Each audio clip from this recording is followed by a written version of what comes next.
નમસ્કાર, હું છું ગોપી ઘાંગર અને આપ જોઈ રહ્યા છો નિર્ભય ન્યૂઝ. એક્ઝિટ પોલથી તદ્દન વિપરીત મહારાષ્ટ્રનું રિઝલ્ટ આવ્યું છે અને મહારાષ્ટ્રની અંદર જે કોંગ્રેસ પહેલા 63 ઉપર હતી તે હવે 20 પર આવી ગઈ છે અને ભારતીય જનતા પાર્ટી જે પહેલા 79 પર હતી તે હવે 128 પર પહોંચી ગઈ છે. મહારાષ્ટ્રમાં ઉદ્ધવ ઠાકરે અને શરદ પવાર આ બંને હવે સાઇડલાઇન થઈ ગયા છે. લોકસભા પછી આખી બાજી પલટાઈ ગઈ છે. આપણી સાથે વરિષ્ઠ પત્રકાર ગિરીશ જોશી જોડાયા છે, તેમની સાથે ચર્ચા કરી લઈએ. ગિરીશભાઈ, શું આખા આ ફેરબદલનું કારણ શું લાગી રહ્યું છે? અને અત્યાર સુધી જે વસ્તુ કહેતી હતી બહુ ટાઈટ ફાઇટ છે, પણ રિઝલ્ટ આવ્યું તો ખબર પડી કે એકદમ સફાયો થઈ ગયો છે મહાવિકાસ આઘાડીનો. તો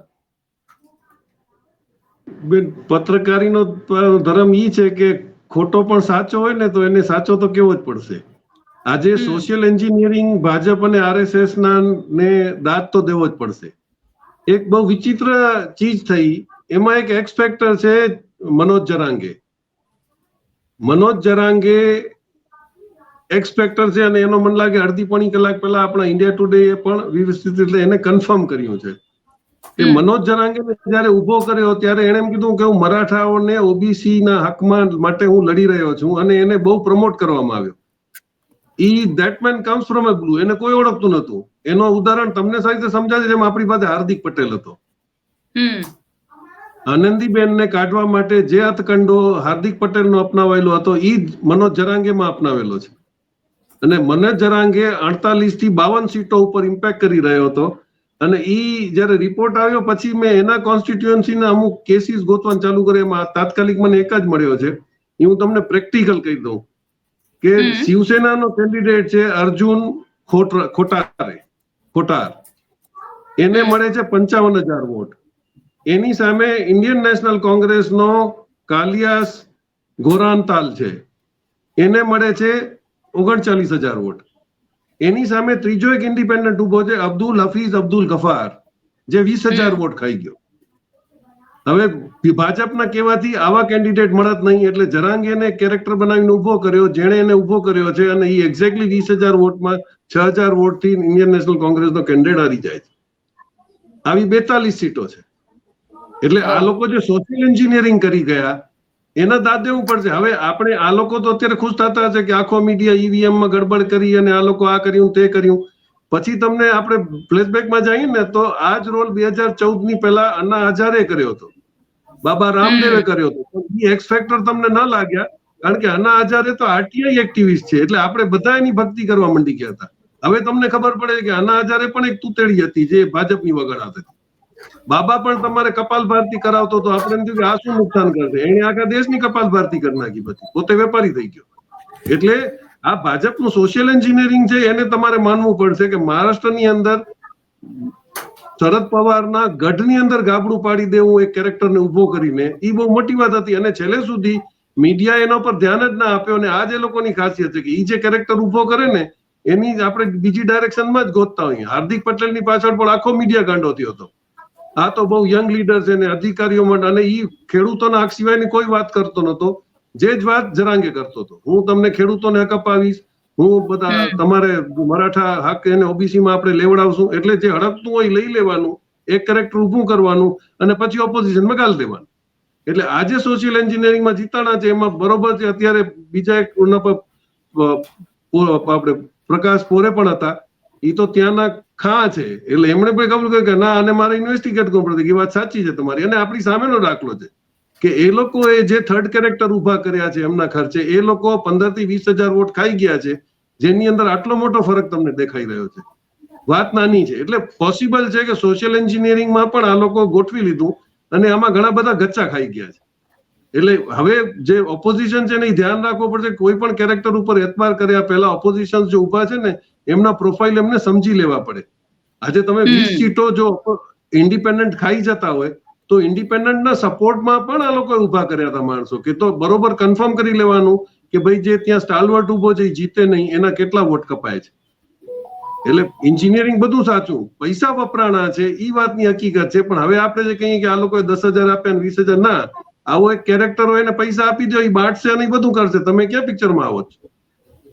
એટલે એક્ઝેક્ટલી આપણને જલ્દી સમજાય છે કારણ કે હાર્દિક પટેલનો મોડલ આપણને ખ્યાલ છે કે ગુજરાતમાં ગેમ થઈ હતી અને આ જ મોડલ ત્યાં અપનાવવામાં આવ્યો છે અને મહારાષ્ટ્રએ આજે ખોટ ખાધેલી છે. ઝારખંડમાં તમે શું જોઈ શકો? જી, ઝારખંડમાં એ નથી પ્લે કરતા. એનું કારણ છે કે ઝારખંડમાં એ લોકોએ ડબલ ક્રોસ કરી લીધા છે. તમને ઝારખંડમાં જેમ સરકાર તો આપી દીધી છે, એ લોકોના વોટ પર્સન્ટેજ ત્યાં વધ્યા છે. એટલે એક તો લાડલી બેનાનો કેપ્ચર હતો, એ બધી જગ્યાએ લગાડ્યો કે ભાઈ અમે બહેનોને પૈસા આપ્યા, બહેનો અમને વોટ આપ્યા. 1.6% તો મહિલાઓના વોટ ઘટ્યા છે મહારાષ્ટ્રમાં, તો વોટ આપ્યા કોણે? અને ઝારખંડમાં એટલા માટે આપી દીધું કે હવે બાંગ્લાદેશનો જો કોન્ટ્રાક્ટ કેન્સલ થાય અને કરોડો રૂપિયાનો પ્રોજેક્ટ જો SEZ જે બનાવી અને લાભ આપ્યો હતો અદાણી સાહેબને, એને બંધ કરવો હોય તો એ બિલ તો જેમ એમના નામ ફાટશે કે જો એને અમારો પ્લાન્ટ બંધ કરાવી નાખ્યો, બેરોજગાર અમારા લીધે નહીં થયા, તમારા લીધે થયા. એટલે આ લોકો જે 15-20 વર્ષની સેટ કરીને ગેમ રમે છે, એની અંદર જો ઓપોઝિશનને કાઉન્ટર કરવાની બુદ્ધિ નહીં આવે તો આ તમે ગેમ લોસ્ટ સમજી લ્યો. જી બિલકુલ. પણ એક સાથે, કારણ કે મરાઠવાડા ઉપર આ તમે જેની વાત કરી જરાંગેની, એની સૌથી વધારે અસર જે છે એ મરાઠવાડાની ઉપર જોવા મળી, જેમાં 46 સીટમાંથી મહાયુતિને 35 સીટો જીત હાસિલ કરી. વિદર્ભની વાત કરીએ તો 62 સીટ હતી અને વિદર્ભમાં મહાયુતિને 45 સીટ મળી. એટલે મરાઠવાડા અને વિદર્ભ આ બે સૌથી મોટા સેટબેક ગણી શકાય ભારતીય મહાવિકાસ અઘાડી માટે. ચોક્કસ એના ઉપર જ તો આધારિત હતા આ લોકો, કારણ કે ઈ જે બે પોર્શન હતા એમાં હતું કે ભાઈ આ લોકોને એટલો બધો ખેડૂતોને પરેશાની થઈ છે, એમને પૈસા નથી મળ્યા, આટલા બધા આપઘાત થયા છે. એ લોકો ઈ જ જે તમે કોન્સ્ટિટ્યુશન પકડીને બેઠા હતા, તમને એમ લાગ્યું કે આ પકડે છે, અને આ એની મોડસ ઓપરન્ડી છે. તમે જુઓ તો યુપીની અંદર બી ઓપોઝિશનની રેલીઓમાં બહુ બધા માણસો જતા હતા. એટલે જરાંગેને તો જ્યાં માણસો મોકલવાના, કદાચ હું એલિગેશન નથી કરતો, પણ જરાંગાથી સેટ થયેલું કે ભાઈ એ લોકોની તમારી પાર્ટીમાં બહુ માણસો મોકલવાના, ભલે એ લોકો ઓવર કોન્ફિડન્ટ થાય. અને ઓપોઝિશનનો આ જ નિયમ છે કે જરાક એ લોકોને એમ લાગે કે ભાજપ નબળું પડ્યું ને એટલે એ લોકો ઓવર કોન્ફિડન્સમાં આવી જાય છે. આ એમની વીકનેસ મહારાષ્ટ્રના કેસમાં ક્લિયર દેખાઈ રહી છે. એટલે તમને અલર્ટ થવું પડશે. તમારે કોઈનો પર વિશ્વાસ કર્યા બદલ તમારે પણ સોશિયલ એન્જિનિયરિંગ તમારા કેન્ડિડેટ સિવાયના એ કરવા પડશે કે તમારા કેન્ડિડેટના વોટ કાપવા માટે જે ઉભો છે એના વોટ કેવી રીતે કપાશે. આપણા ગુજરાતમાં તો બેસાડી દેવાની સિસ્ટમ ચાલતી હતી એટલે બધું ફાવી જતું હતું કે પછી ઉભો રહે ને પૈસા લે ને, બધાને ખબર હોય કે પૈસા લેવા માટે જ ઉભો છે.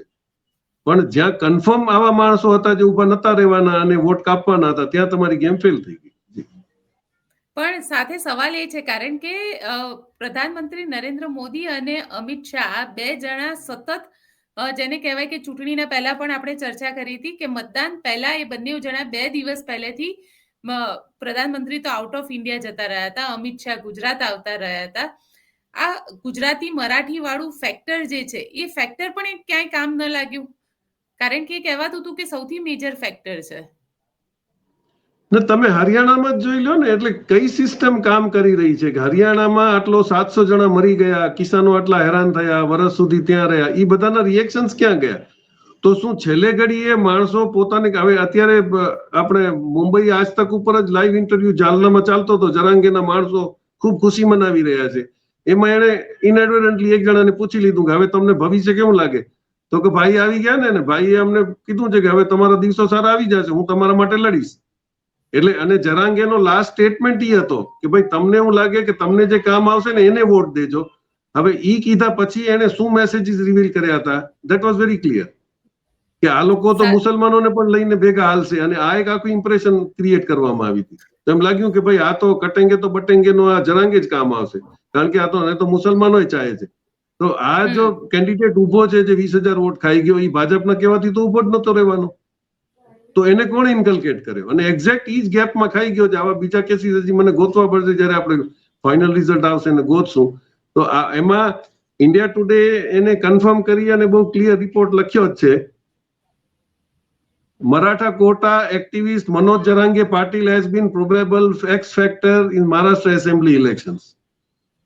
X factor છે એ એમણે કન્ફર્મ કર્યું છે, અને 42 સીટો ઉપર એને માવિત 46 seats, which accounts for 46 seats of the state of 288 assembly. એમાંથી 46 સીટો ઉપર એને ડાયરેક્ટ ઇફેક્ટ કરી છે અને ઈ એને એડવાન્ટેજ મળી.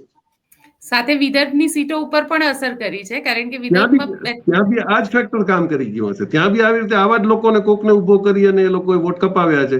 પણ આમાં હવે ઈ વિચારવાનું છે કે જે મુસ્લિમ્સ માટે જે ભેગા થઈને બધા ઇન્ડિયા ગઠબંધન લડતું હતું, જો એ લોકોના જ માણસો આવી રીતે જો ગદારી કરીને જીતાડવા માંડશે તો કોના પર માણસ એતબાર કરશે? તો એની ફરજ હતી એમ કે ગમે એટલા પૈસા મળે હું ઉભો નહીં રહું.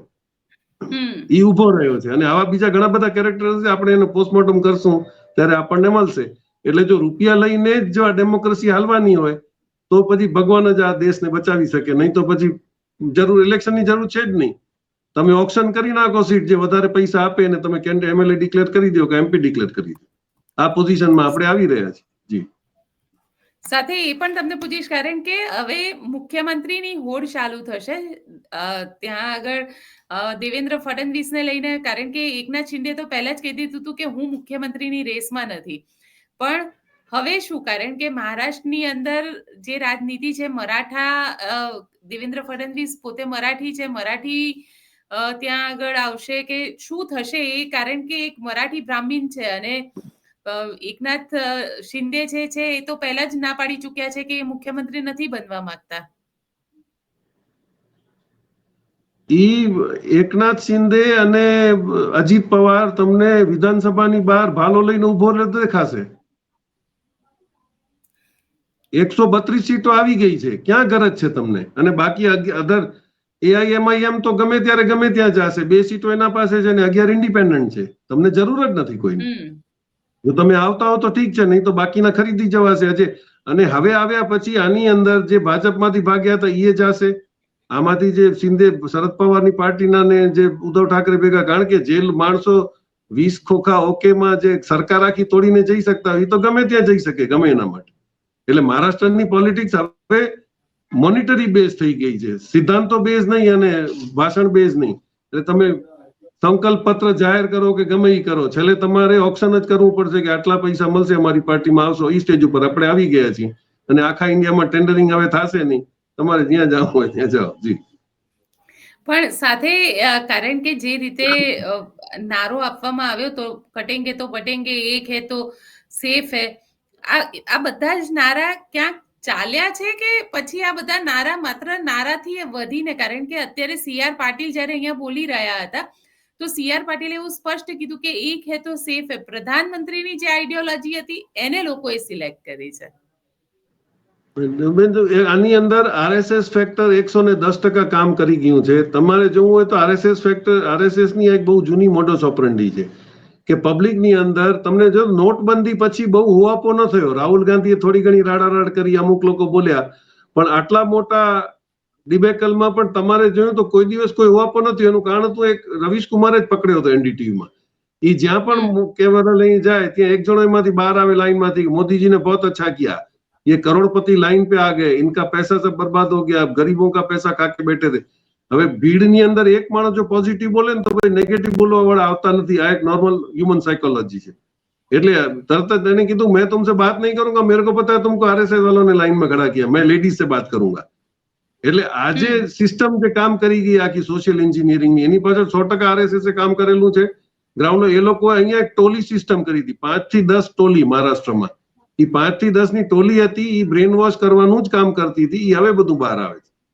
એટલે ત્યાં હવે ટોલીએ કેટલા પૈસા આપવાની વાત કરી કે કોને સપોર્ટ કરવાની કરી, કારણ કે જરાંગેનો જે યુ ટર્ન છે લાસ્ટ મોમેન્ટ ઉપર, એનાથી સાબિત થાય છે કે જરાંગે સાથે આખી ગેમ સેટ હતી અને 46 સીટ ખાલી જો મરાઠાવાડામાં ખાઈ ગયો છે તો બીજા બી જરાંગે હશે ત્યાં. એ લોકો ઉભા છે અને કોને કોને ઉભા કરવાની કેવી રીતે સીટ આવી. મુસ્લિમ વોટ ઓછા થયા એટલે ઓટોમેટિકલી કોંગ્રેસ અને મા વિકાસ અઘાડીના વોટ તૂટ્યા છે. એ સીધી વાત છે. આ એમના ઓલા પર સ્ટેટમેન્ટ ઉપરથી દેખાય છે.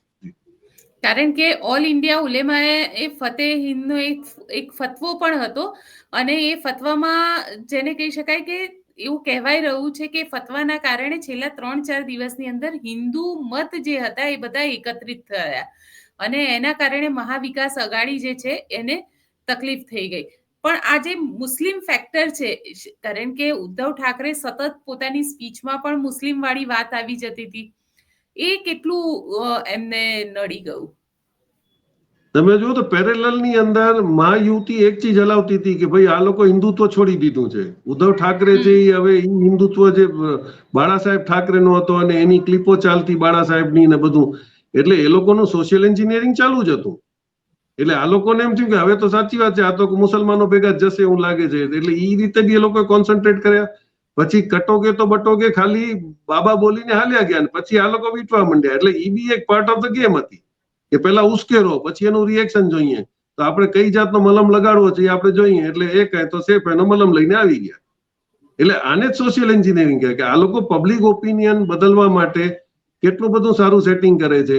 અને આપણાથી વધારે કોણ સમજે કે ગુજરાતની અંદર લાસ્ટ ટાઈમમાં આપણે જોઈ લીધું કે જો આપ ના આવ્યો હોત તો કોંગ્રેસ 90 સીટ ઉપર, ભાજપ 90 સીટથી વધારે નથી લેવાની.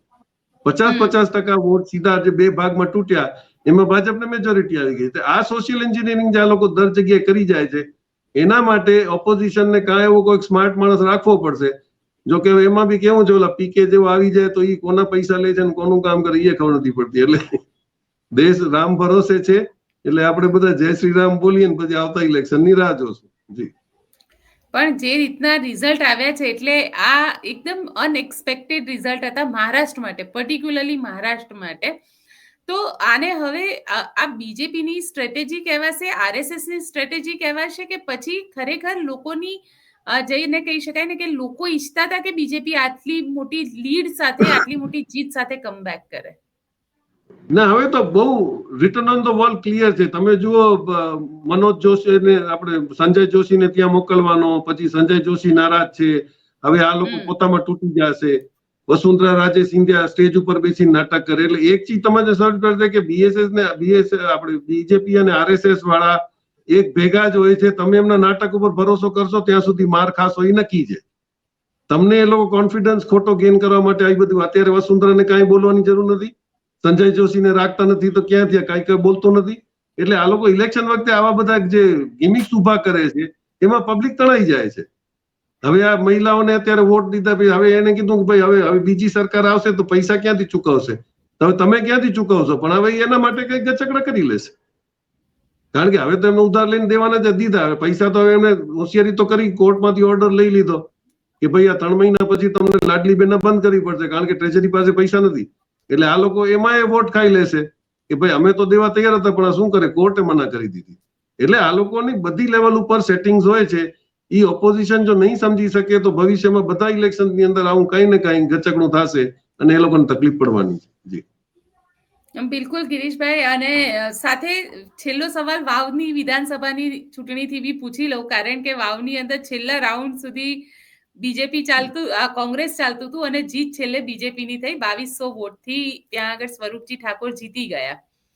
આ પણ, કારણ કે આ તો એવું કહેવાય રહ્યું છે કે કોઈ સ્ટ્રેટેજી નહોતું, પણ આખું સમાજના માળખા પ્રમાણે થયેલું વોટિંગ હતું. 4000 વોટ સુધીમાં તો ઘણું બધું બી થઈ શકે છે. એક ઈવીએમ માં 2000 વોટ આવે, એ ઈવીએમ લાગી જાય તો 4000 ની વોટમાં આસપાસ આવી અને જીતી જાય. કારણ કે જો હારતો માણસ છેલ્લે જીતે છે. આપણે 2004 માં ઘણી બધી કોન્સ્ટિટ્યુઅન્સીમાં જોયેલું છે કે છેલ્લે પછી ઈવીએમ એડ થાય, 4000 વોટ મળે ને હારી ગયા તો એ જીતી જાય. તમારી પાસે ઓબ્વિયસ આપણે પ્રત્યક્ષ જોયેલા છે. અને તમને એવું લાગે છે કે ક્યાંક આ જે આખું તંત્ર જે મહારાષ્ટ્રનું હોય કે ઇલેક્શન સિસ્ટમ જે છે એમાં ઈવીએમ જ મેઇન, કારણ કે હવે ઈવીએમ ઉપર સવાલ ઉભા થવા લાગ્યા. ઝારખંડની અંદર ઝારખંડ મુક્તિ મોરચા જીતી ગઈ, પણ આજે કોંગ્રેસના નેતાઓ હોય કે શિવસેનાના નેતાઓ હોય, આ બધા ઈવીએમ ને લઈને સવાલ ઉભા કરવા લાગ્યા. બેન, તમારે સિંહનો પાંજરામાં પૂરવું હોય ને તો બકરીની બલી તો દેવી જ પડે, એને બાંધો તો શેર આવે. બે છોડી દીધી, 2-4 થી તો મોટી ફાયદો તમને બોમ્બે મળતો, એની સામે ઝારખંડ શું ઇમ્પોર્ટન્સ નો છે? ઝારખંડ નું ઇમ્પોર્ટન્સ પોલિટિકલી કઈ નથી ઇન્ડિયાની લેવલ ઉપર. યુપી ની અંદર તમને સબક શીખડાવાતું તો એ એકબીજાને સબક શીખડાવવામાં મારામારી ચાલી, હવે એના પર કેસ કબાડા થશે.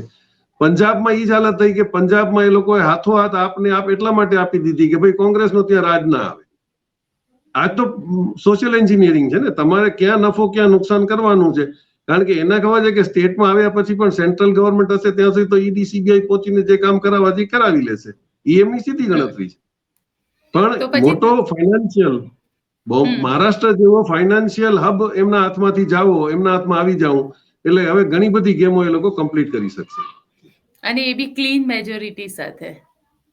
હા, અને પણ એવું હોય તો પછી તૃણમૂલ કોંગ્રેસ 6 માંથી 6 જીતી ગઈ. દીદીને હરાવવાની તો બહુ મહેનત કરતા હતા. સત્તા નથી ને એમના પાસે, સ્ટેટ ગવર્મેન્ટ એમની પાસે નથી, એડમિનિસ્ટ્રેશન એમના પાસે હોવો જોઈએ તો ગેમ થાય. તો તામિલનાડુમાં થઈ જાય, કેરલામાં થઈ જાય, ત્યાં નથી થઈ શકતું. જો સ્ટેટ ગવર્મેન્ટ તમારી પાસે હોય, અધિકારીઓની ફાઇલો તમારી પાસે પડી હોય, અધિકારીઓ બધા દૂધે ધોયેલા છે, એ આપણે બધા જેલમાં છે, એમના આપણે ઇતિહાસ ઓળખીએ છીએ.